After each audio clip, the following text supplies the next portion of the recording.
In a shocking move, the United States has halted PEPFAR funding for South Africa. PEPFAR is President's emergency plan for AIDS relief.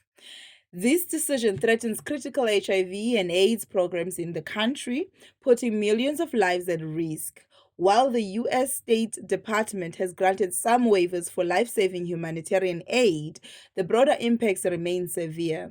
With United States President Donald Trump's America First policy influencing foreign aid decisions, South Africa must now rethink its reliance on U.S. funding. Let's break it all down. PEPFAR has been one of the most significant global health programs, providing billions of dollars to fight HIV and AIDS, especially in sub Saharan Africa. South Africa, with one of the highest HIV prevalence rates in the world, has been a major beneficiary. The sudden funding halt could disrupt treatment programs, prevention efforts, and access to life saving antiretroviral therapy. The suspension is tied to broader foreign aid policy changes under Trump's America First approach. Reports suggest concerns over how funds are managed, as well as political considerations. Some argue that the move is a pressure tactic to push South Africa and other nations to seek alternative funding sources. While humanitarian exemptions exist, they may not be enough to prevent widespread disruption. Without PEPFAR funding, South Africa faces a massive public health crisis. NGOs, clinics, and government run health programs rely on these funds for medication, testing, and awareness campaigns.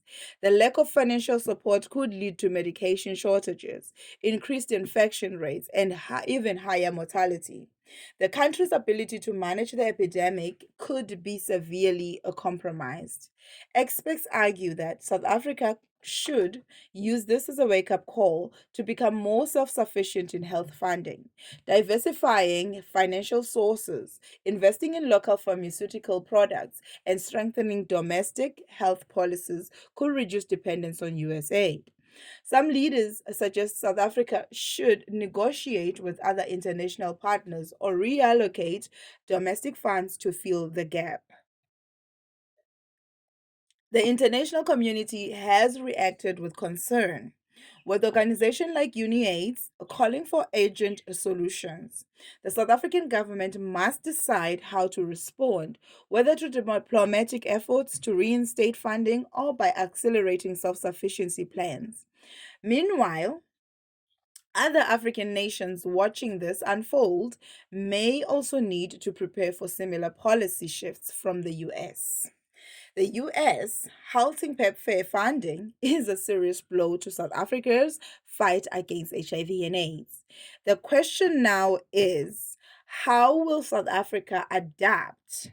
Should the country reduce its reliance on foreign aid, or is there still room for diplomatic negotiations? Let us know your thoughts in the comments below, and don't forget to like, share, and subscribe for more updates on this developing story.